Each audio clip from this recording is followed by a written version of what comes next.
So the client project was due last week or today, and we're going into the catalog project. So I'll review this again, but just to review what the catalog project is, I'm going to scroll down to actually this guy. These are all the requirements for it. We're going to have a 10 outfit collection, the front and the back, just like all of the other ones have been. You have to have front and back view for them. You're going to have 3 colorways for each outfit. This is similar to this project, and again, you don't necessarily. I'm sorry, what? Supposed to have colorways for like, remember we did your garments. Colorways, but we Jesus Christ. Yeah. Well, you're supposed to place them in swatches next to your garments to show like which garments they're associated with. We were here. It's okay, you get this time. 3 colorways for each outfit. So you're gonna show them like in swatches near the outfits to show which colorways they would be available in. That like look would be available in. And then you're gonna have a logo for your collection or for your brand. So you can choose.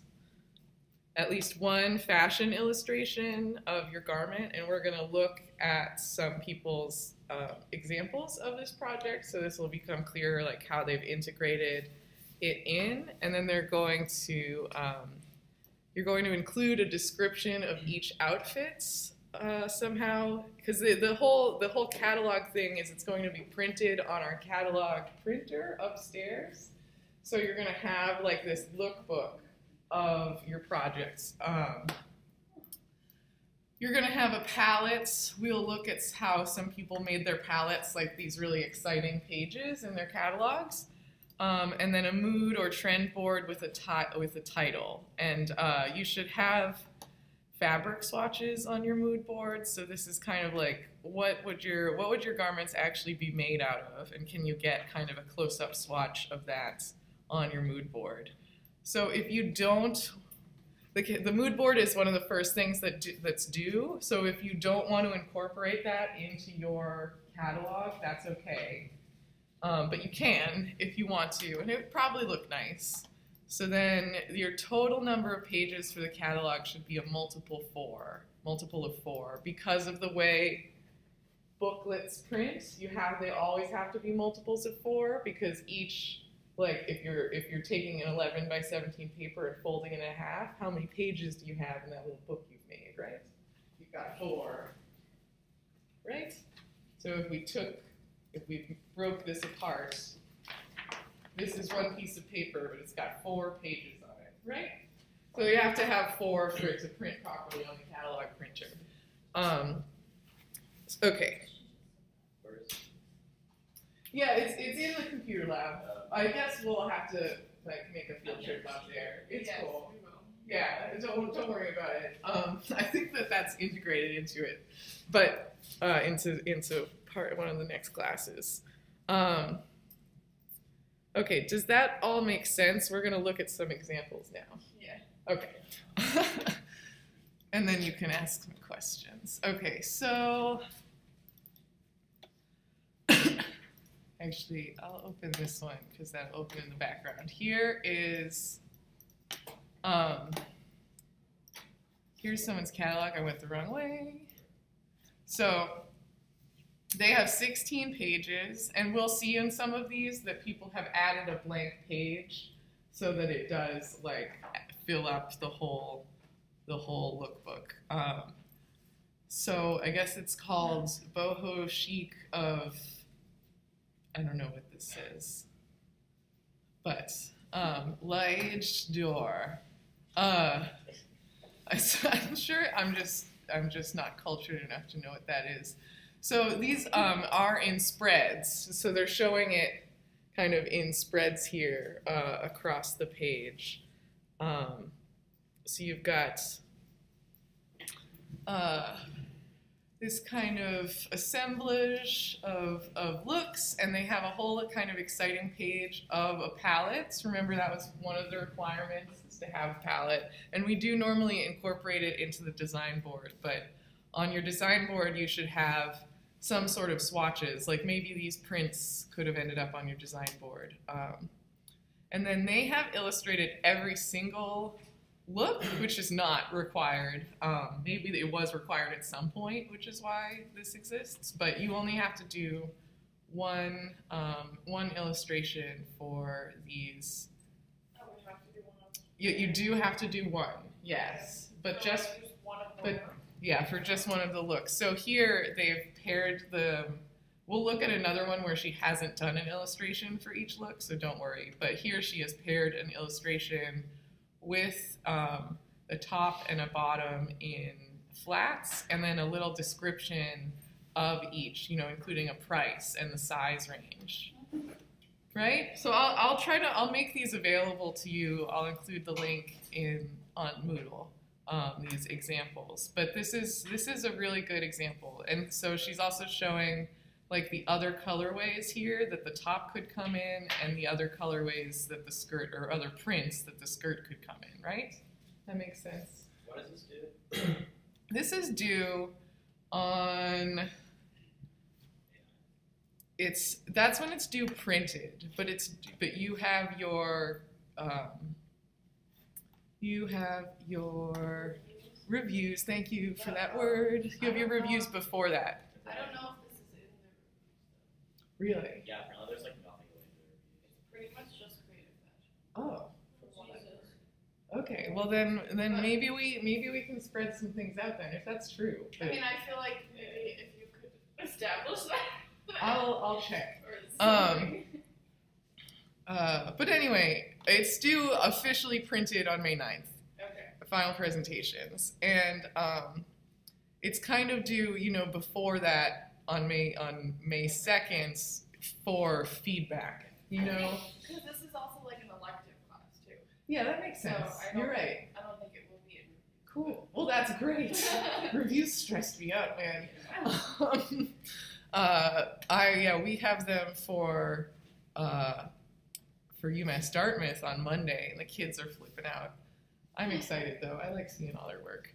So back to this though. So she's done a really good job of laying all these out. I guess we don't need to go through each page in detail, but like it's nice that they each have a similar formatting on each page. You know, you should try to keep things pretty consistent. I know they're really, really phenomenal. It seems very advanced. Yeah. So let's look at another one. This is someone's mood board for this, or trend board for this project. Is this one where we have to do a mood board and a trend board? Am I crazy for thinking that?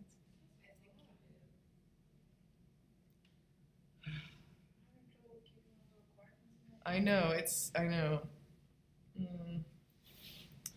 You do. You have to create a trend board and an inspiration board for your collection. So I wonder if looking at that one we just looked at, this makes sense as a trend board because it's got all of this white and like these dramatic geometric shapes. So maybe this is her inspiration board, or maybe this is just the cover page, but this is maybe the trend board because it's got all of this fashion on it, where your mood board doesn't necessarily have to have fashion on it. It could just be images. Let's look at someone else's. So you have this athleisure collection. I was already looking at these, so they're opening in the middle. So she made a title page, and then it doesn't seem to include her mood board. But she doesn't do an illustration for each of them because that's not required. And she does include very simple colorways for it. This one is simple. Like, I think she could have amped this up to the next level, all of these designs, he or she, they. But like, it's nice. And they've shown all their different colorways here on one look. They just recolored it. And they have these nice, clean designs, very simple. I do like this one. Like, it makes sense overall for all of them to be so simple. She's got a consistent theme. I think, like, you would probably have a seam here. I don't know how you would do that. I guess maybe you could do it with just aligning. Anyway, oh, so here is, that looks like an inspiration board to me, or a trend board. This is maybe a trend board, yeah, back sweat, she's got all those open things, she's got the yellow as a trend, that dusty pink that was so trendy last year. So I would call these her trend boards, and maybe we don't see her inspiration board, but your inspiration board can be simpler. It could have less on it, like Allegra, who always does really simple ones. Yeah. Yeah, I think she always has like these really clean ones, and I'm like, whoa, these are so clean. Like maybe you could do more, but maybe that's just me pushing you to be a little bit wilder. All right, another one. We'll go through these ones kind of quick.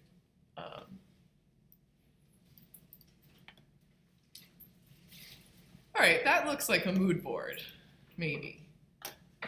And they've turned it into a cover.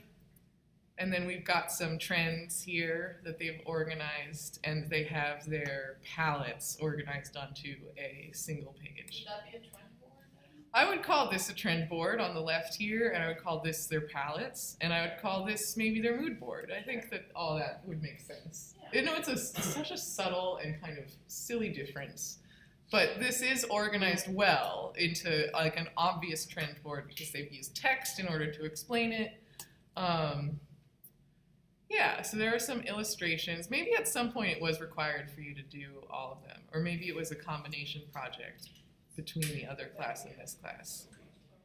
But you only have to do one. But again, it's nice how she has indicated the other available colors, and she has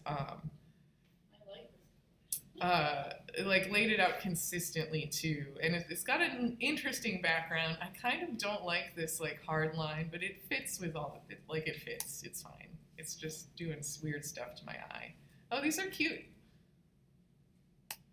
So again, she probably has, or they probably have 14 looks. Wow, that looked animated for a second.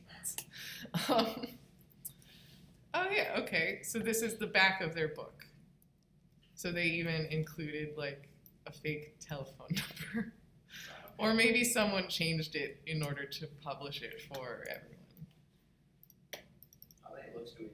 10, just like all of them. Okay, so that's the one we just did. Is that the last one? Okay, so this one is very cool. So there's no requirement for you to use textures, but we have spent so much time talking about textures and how to create textures that like it would be nice to see textures in these looks. Like this is cool. They have probably like drawn these and then manipulated them and placed them over their garments to create this really cool like interstellar look. And it doesn't seem like it was very hard for them to make these textures. Like this one might just be paint splatter. I don't know what these are, but they're neat. That one looks just like sparkles. Sparkles like on a table. Yeah, so and it does effectively like convey this fabric, which is nice. Yeah, so they haven't done an illustration for each of them, or maybe they have, but they have like placed them nicely on the page consistently. And they have an extra page. See, guys? In order, that's like their back. So you have to have a multiple of 12. A multiple of 4. I'm so sorry. It's okay. A multiple of 4, because 12 or 24 each pages. 11 by 17 page is 4 pages. Do we Does that need make more sense? pages? You need multiples of 4 pages. If you're gonna have more than 4 pages, you gotta have 8 pages. And 4 pages would only be your front, your back, and then like the inside of just one piece of paper. You know what I'm saying? No. Here, I'm gonna break this. See how this is just one piece of paper, and it's only But it 4 counts as pages? two, right? Huh? Never mind. It does 4, exactly. So they've designed Oh, this yeah, page yeah. separately, and then they printed this page. And then actually at the end of their file, like way at the end, this is page like 15 and this is page 16 in their little PDF. And then it all gets printed like this. Here, we're going to look at a fancy schmancy lookbook, and then we're going to talk about designing a collection, because you aren't getting like any starting point here. Yeah. It's a little bit out there. So I thought this lookbook was so cool, and it's not like exactly like you wouldn't be able to print them exactly like this, but maybe it can give you some inspiration to be a little bit creative. I don't know if this girl is going to talk. I just wanted to quickly talk about a lookbook. So this is from a professional fashion show. This is the lookbook that they handed out to the audience. Maybe we'll skip until she starts going through it. Really nice conversation across. I've only just found it, and I think it Come on. may be a picture. There we go.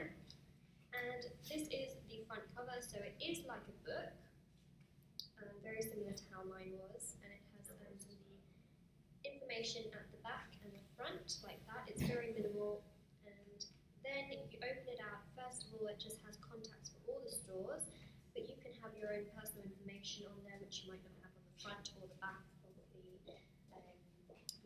You can just have, your email address, things like that, social media. You open it out, and it has the name, but you could also do it so that it just has, one image from your final I know, the collection. focus is bad. And then as you open it out, you open the whole thing out, and it is the entire runway show, which I think is so cute and such a cool idea, because it literally is just this paper. I just thought it was a fun idea. And I like the layout there, although it would be exactly accomplishable, but it's nice. I like how clean it is, like how simple it is. Okay, so I wanted to this is on the Moodle. I found it as a reference kind of for myself too, but I just wanted to roll through some of these points that they make here. So in designing a commercially strong fashion collection, there's a few things that they say you should have in this little article. So a commercially strong fashion collection, regardless of where you're selling it, makes sales, basically. So having a signature style is good. Thinking about what type of collection it is.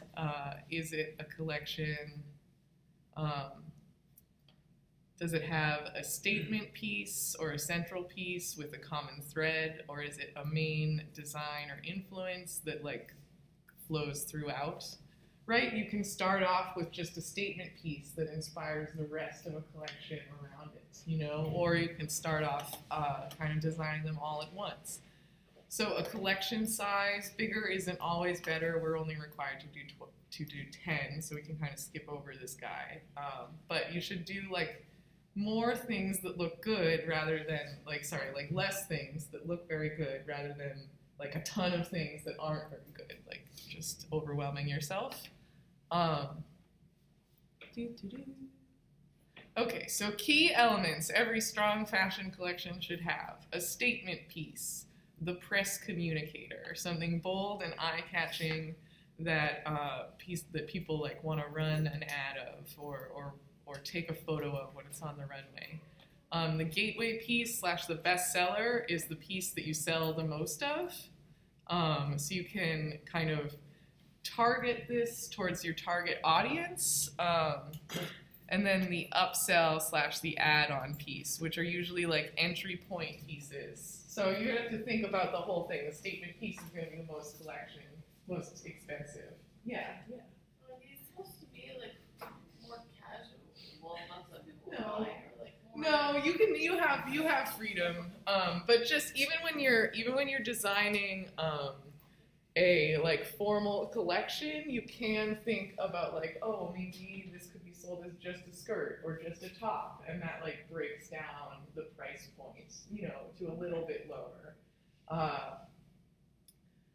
Just think about how marketable is it really, because not everyone needs a ball gown for every occasion, but some tops can be ball gown tops can be worn in other settings, or is it a crop top that can be kind of interpreted as sporty and paired with jeans, Interesting. Like it's something that, yeah, there was this one fashion designer on Project Runway early on, Christian, who like designed almost everything in black. So like his whole collection like fit together and looked phenomenal. But like you could take the jacket off one and just wear it with jeans and it would look awesome. But like on the runway, there were like these overwhelming pieces. You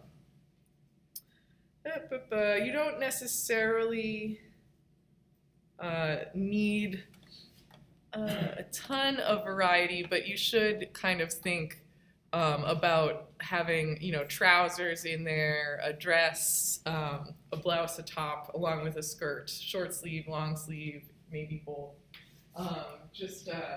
Don't try not to do a collection. Wouldn't necessarily be like just dresses. You know, you should try to think of your collection as a whole, and like try to have a little bit of variety in there. Okay. Does that all make sense? You're going to do 10 outfits, front and back, in flats. You're going to show colorways for the outfits. You're going to do a logo for them. Hopefully we'll be able to let you guys start the logos today in class. At least one fashion illustration. You're going to include a description, although I think only one of the ones that we looked at actually had descriptions on it. Maybe not. Yeah. Like I don't think all of them did, but No. all of them should have. This one did, and this was like the most top-notch example, I think, of very good descriptions here. And then your mood. This says mood or trend board with a title. I copied this from Meg today, but this is what is on the syllabus. So I'm going to leave it up to you if you want to do 2. Some people like doing 2 mood boards, and some people don't. Okay. I feel like it's fine. The total number of pages for the catalog should be a multiple of 4. That's just because of the way the printing works. And I destroyed this to prove it. Okay. Should I just slide right into the next thing then, guys? Do we have more questions? Okay, we are gonna watch, this is only 10 minutes long. We're gonna watch this guy design a few logos for a company.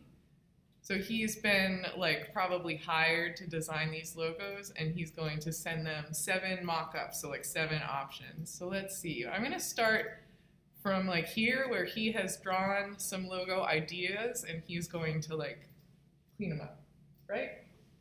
Okay. Oh.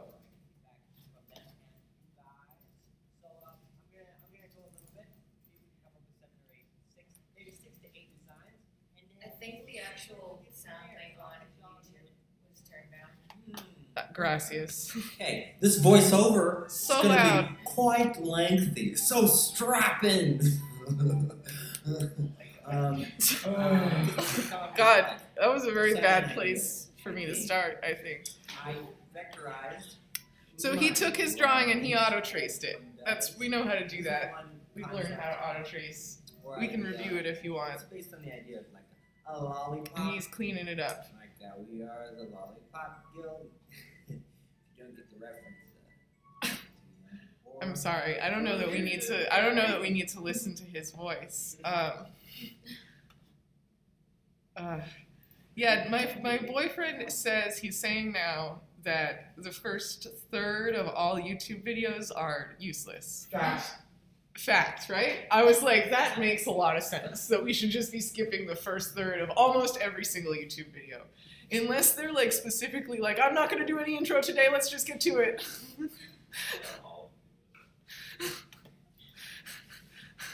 Some of them do, and some of them are called like, they're called like, just get to it YouTube, or like fast YouTube. Okay, so he used the like text warp tool in order to warp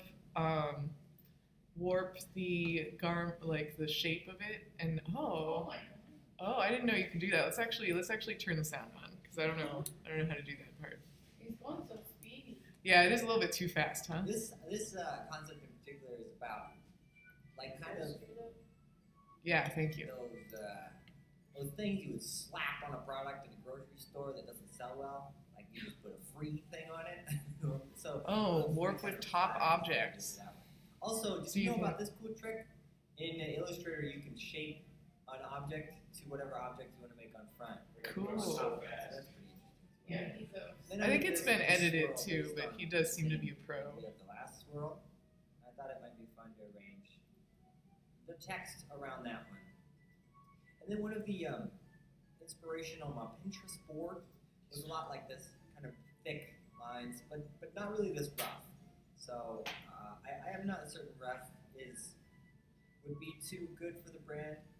Rough's a little bit too artistic, so I come up with just straighter lines like this that I connect later. But basically, this one's all about kind of the angles. So free going up and to the right, and then candy the opposite. Oh. I think he's Yeah. working on a like Wacom tablet. This is a fun The concept. way he's I moving, don't know if although it is sped up. It is, I don't know if it'll fit in the overall direction, but I like it so far. And then you can see I cleaned up all the edges, so it looks a little bit better. And then I wanted to play with the idea of having an actual candy, something like this, a white wrapper. Yeah, so your logo doesn't have to be just words. It can be a graphic image. It can be almost anything. And then again, finding Maybe the balance just an between, image. Yeah, how much detail things. right? Can we think of any to other show, 'cause most of the brands brands that have are an just an icon, they're image? actually very in their logo. simplified, and they're not always that. Nike is springing to although mind, although they do use their own name Yeah. frequently. A lot of the usernames have a very. Yeah, like a distinctive A symbol logo. that's like, yeah. They're Mhm. trying something. Synonymous with the. So I wanted Have you to seen try that picture where it this shows like all Free of up the top, runway candy, fashion brand logos and they below all with- look the same because they're all just like black. And then I wanted to play with That's funny. something that would just be It's a really little more sad. basic. I want to give a little bit more of a basic option. So we're going with a font, but Yeah, well, a it's font with a little funny bit of how, like, class. You can I don't see know. R leg, for example. Like Facebook and Twitter both use And then blue. Just making kind of a box around it. So those were. So now some, he's placing them on here I am t-shirts putting to them kind of on, mock them up. The t-shirts. that You I made got. all those so fast. So but he these gave are us some good interesting ideas. because I wanted to make sure that we put them in the correct position. I don't know what that means. I mean, some of the designs look better at different places. So it seemed like the more simple stuff you could just put in the middle. But I want to try some pocket placements, for example. And this guy decided to just make real big, kind of like all over. What you gonna do now? I got freaking. This logo could be something though that you incorporate into your flats like this. This guy's ridiculous, but like I know. I wonder what else he does. So here here are the kind of 7 very initial. These are super initial ideas. What Okay. I'm kind of looking for now is Super. I'm gonna ask Tyler what. Oh my god. Yeah, and the last third it's probably trash as well. So, well, and now Google has started recommending recommended clip of the video, and it tells me just the amount of seconds of the video that I need to watch. Yeah, it's awesome. Okay, so let's launch Illustrator. I'm sorry I haven't yet. And we are going to try doing that warp to objects function. I think that's what it was called. And then we're just going to play with text, which you guys are very familiar with in Illustrator. Illustrator is great for making logos because it's so flexible. Everything is so editable.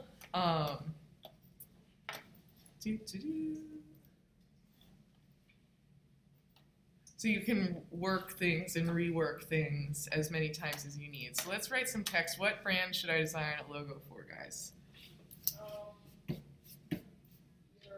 brand. Okay, Kelsey Thornton design. And we will make it large. Oh, she's a font.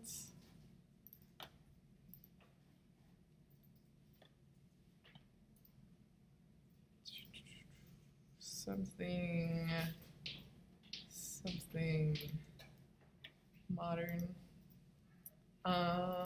Fonts are so hard. So I frequently download fonts from free fonts. Like Yeah, GoFonts. G F. No, D font. Oh gosh. We'll just Google it. It's probably not .com. .font.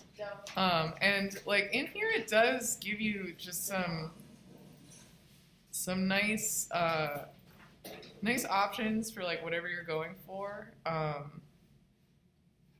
But we could try typing in modern and see what we get. Yeah, these are nice. I'll just grab this one. It's probably similar to something that's in my library already, but just as an example. So now it's downloaded, and you can just open them and launch the font file, and you just choose install font. And there's it's as simple as that. And now I should be able to find it. What was it called? Thank y'all.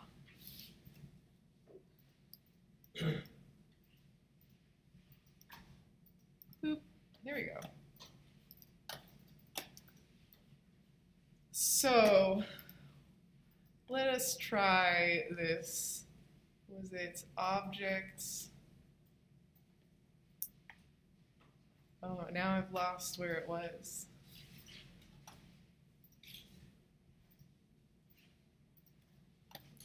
We'll check that video again really quick. I thought I remembered it.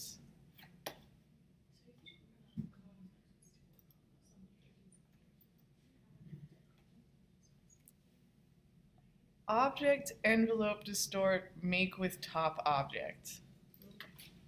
Object, envelope, distort, make with top object. Okay, so we need a top object on there for that to work. That makes sense. And you can also use Puppet Warp. We've discussed Puppet Warp. But let's draw an object so we can be nice and precise. And maybe I want it to be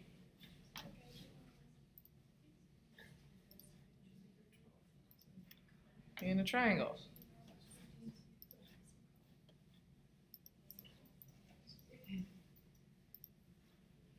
But maybe my triangle should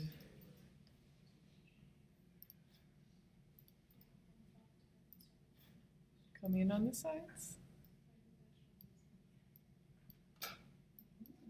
I don't know. I'm just trying to make it more unique. Maybe I should make these into curves. So we can then select both of them, and then it's object, envelope, distort, make with top object, and it tried its best. So let's make the top object bigger. Maybe it has to cover it significantly, yeah. And then select them both again, object, envelope, distort, make with top object. Nope, it hates it. It hates it. It worked so well for that guy. He led me astray. Maybe You know, more of a squarish. yeah, maybe I'll. It's because we were roasting him. He could hear us.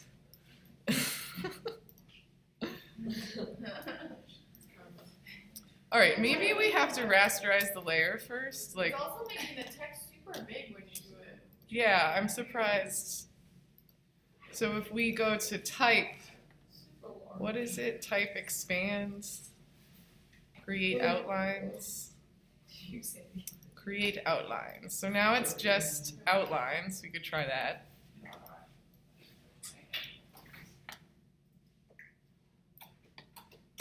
All right, let's try it with one word. Oh yeah, he did just do it with one word. Did he? Yeah, I think so. Oh no. I don't The know. second time he did it was, I don't know. The first time he just did 3, Yeah, you're right. but I don't know what the second Okay, okay. Maybe it's because it's in a regular. It's just because I didn't like prep and try this ahead of time, and I was like, oh, I'll try something new. So here, we'll make it very reasonably sized. It's just. Maybe because it's not an actual triangle. Did he have both things selected, or it was only one? Yeah, he had both selected. It told me I needed 2 things selected. When I just tried it with one. Ah, okay. That worked. Oh, and you can edit it afterwards, which is kind of fun. Are you sure that's the thing he pressed? Yeah. Okay. Because I thought it was. Oh yeah. He did it with the whole thing too. Yeah, so he draws he has them both selected. All selected. Yeah, create gradient mesh. Or like whatever. So I mean like this, he is just better than me at creating logos, but I shouldn't have burned him. I regret it. He's I apologize. But we do like have a good amount of control here, and you could definitely create some interesting effects with that. But we can also warp without that. Like we could do basic warps on our own. So let's go over some of those. So we'll just grab, we'll leave those grouped, and we'll delete this guy.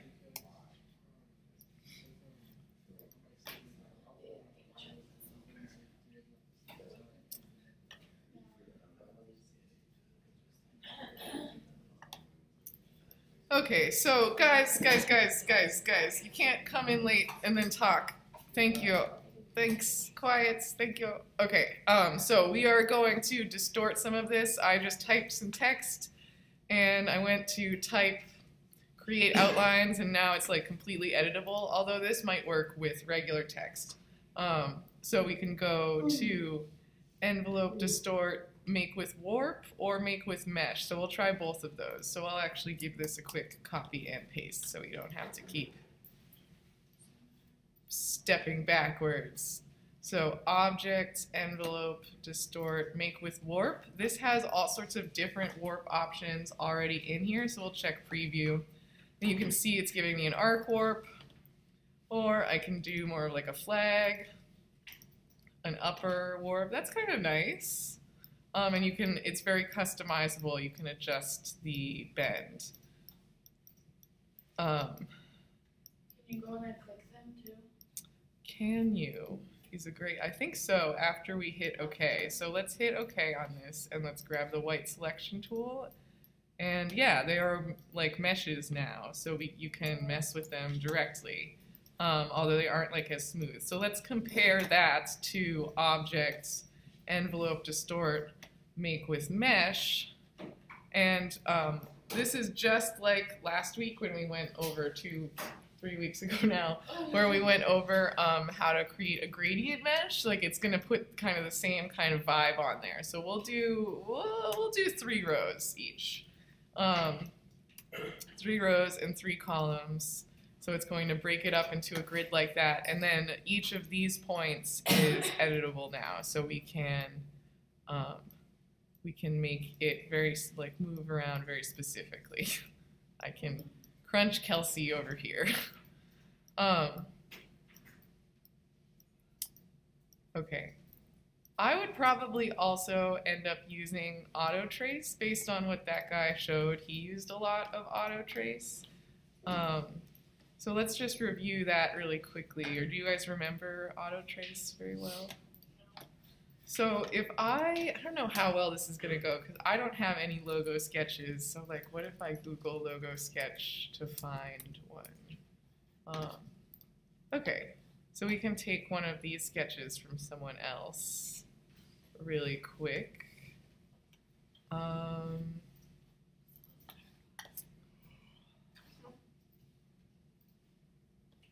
God, I guess it really doesn't matter. So we'll copy this and we'll bring it in here.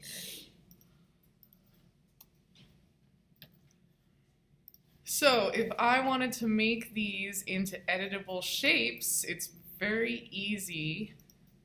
First off, I could crop this down to just one, which might save me a little bit of time instead of having to deal with like expanding all of them, I could just use the ones I needed. It's an option. It's up to you. But just to go over, you can crop images in Illustrator up here at the top. As long as we're on the layout function, this is where it lives. Crop. So we can choose one of these. I guess I'll choose this one.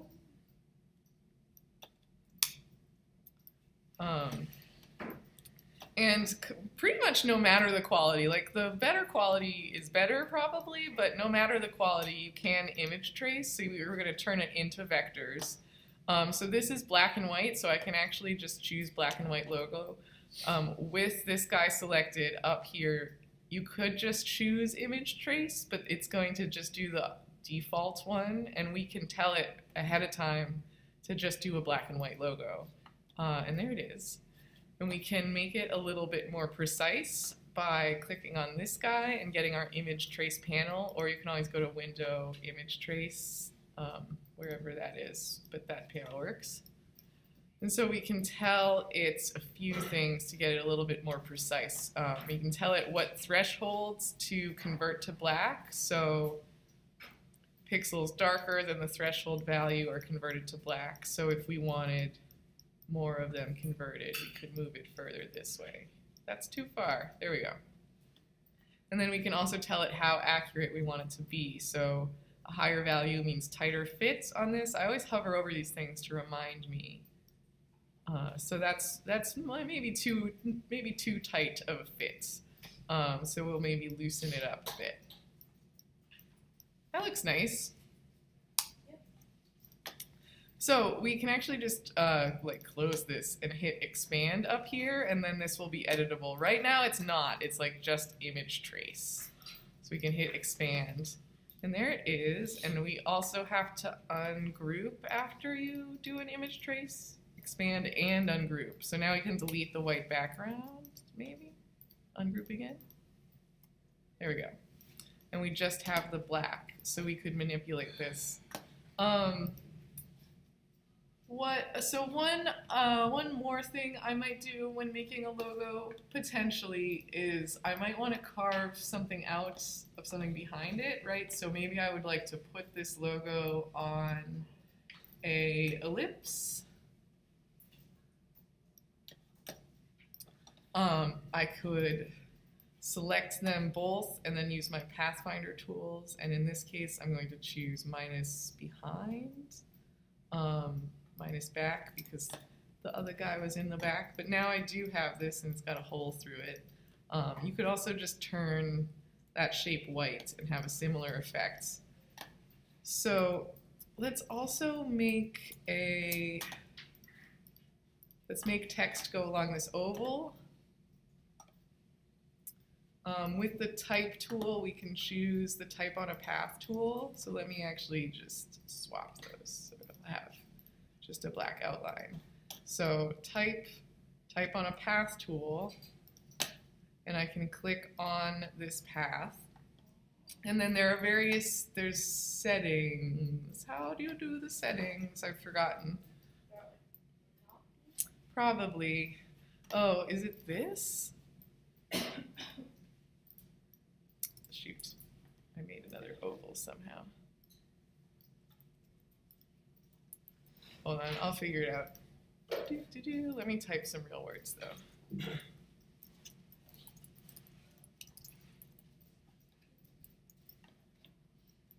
We'll make it a tiny bit smaller. So we can adjust where the front of it lives. I'm sure that you can. I have done it many times. I'm sorry. Is that it? Nope. You must click on a non-path compound. There it is. Hold on, let me put it back. So this line over here is actually what I had to click on, which is this was throwing me because these don't seem to like want to do anything except let me edit it. So with the white selection tool, I can click on this guy, which looks like a little tangent, like a little perpendicular angle, and I can center it on the top. This is where I can also bring it inside. So if I bring this, this little tangent to the inside of the circle, my name ends up on the inside, right? Which that looks kind of neat. Yeah, I mean, if you can be creative with your logos in your own way. I'm trying to think of anything else logo related that I would want to talk about. But hopefully this will be your in-class activity today, and you can kind of just knock it out after the crit. We're going to try to do the crit like fast.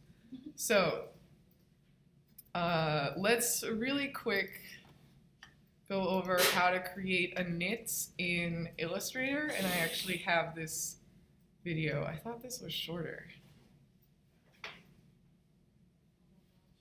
Kayla did this in her last project. What? A knit pattern. It went so long. It took so long to do it. You did? I just like didn't even. You were in the suit? I didn't even try. I was just like, yeah, the shirt is this, and it's a knit. I think that like once you get it made though, it could be useful to use. So we'll just go over it, how to do it. We still have like 20 minutes until break, so. So she grabbed some sort of JPEG. This is like a pixel image of the of a knit shape, and she's just gonna trace, you know, just enough to make a repeating pattern out of it. Slightly curve the line, following it around our outline. Yeah, she's like ASMR level Yeah. quiet. And then join it in the top. She's also a really loud So, I'm just going to change that one to one. She's using like the most ancient version of Illustrator too. I bet like her computer is just So when I has an move old it mouse. So she only drew one, and now she's probably just gonna reflect that one and like move it around. my arrow key, I'm just going to bring that one down slightly. And then we'll do that one more time over here. And there we go. So this is our outline of our knit that we're going to use. So I'll just use my direct selection tool, select those ones, and then we'll go group, then transform, reflect. So we want it to be in vertical, and then we'll go copy. So we've made a copy of that one, so we're just going to move it over slightly. So she's using her arrow keys so everything is nice and lined up So I'm again. quite happy with that, so I'm just going to do direct selection, and right click group. And then from there, before we make a brush stroke, I first want to just scale, make a brush stroke first actually, just in case. Go pattern brush, okay. And then we'll call this knitted long. I don't know why she's making a brush though, Okay, so that one's made a brush stroke. And now and not a just pattern go fill. right click, transform, scale the object. So we want it uniform to 20%, and we want scale strokes and effect clicked in the options. And so we'll go OK there. And then once again, we'll move over to new brush, down to pattern brush, OK, and we'll call this one. It used to not give you like a preview of what it looked like at all. To be on the first one. so old. Yeah, it's really old, but like all the principles are still the same here. Let's see. Okay, so she is gonna make a repeating pattern. Swatch, so we can make the fabric for our temple. We first want to get create a square, and I'm just going to do a 10mm by 10mm. Go OK. Zoom up on that one. And there we go. There's our square. So the first thing I'm going to go is the line segment tool. Click that and just make a small straight line just above the rectangle. And first, no, I think that's the first brush we did. That's a little bit too big, so we'll go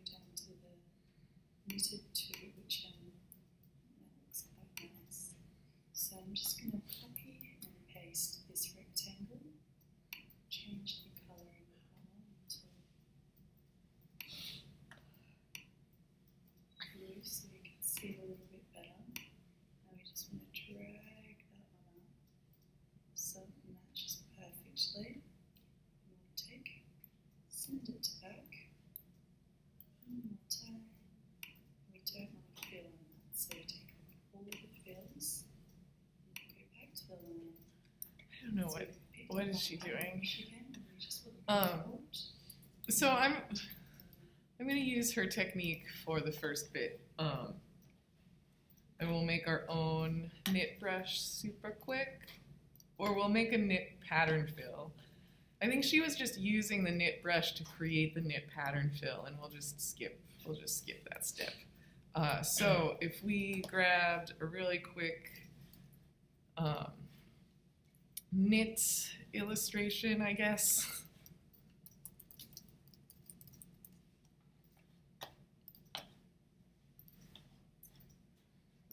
Doesn't matter, we can copy any of these, and we can trace what one of these little guys looks like. God, I chose a bad one. We will fudge it though. So we just have this little shape.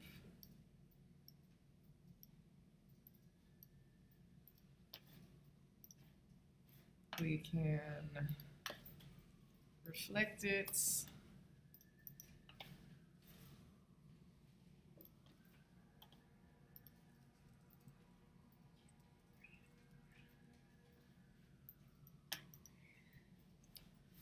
Copy it.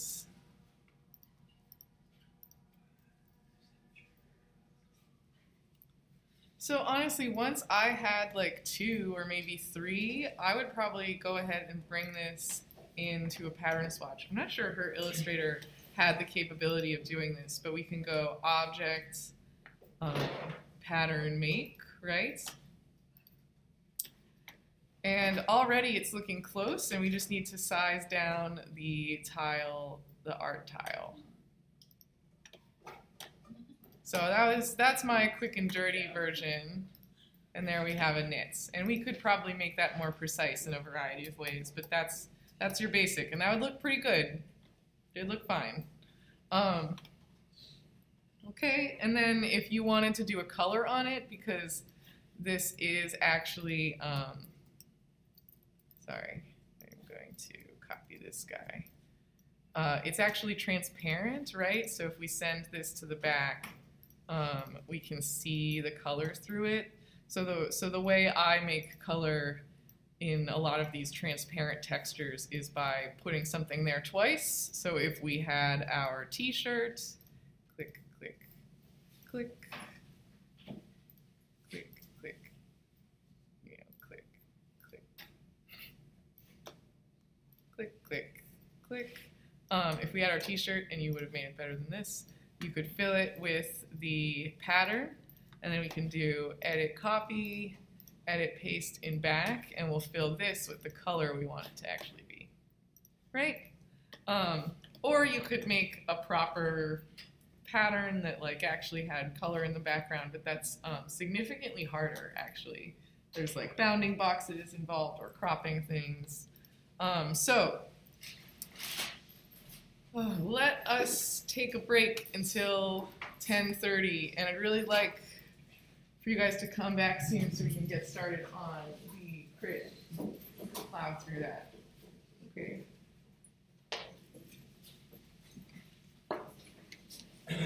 Bye, Snaggets.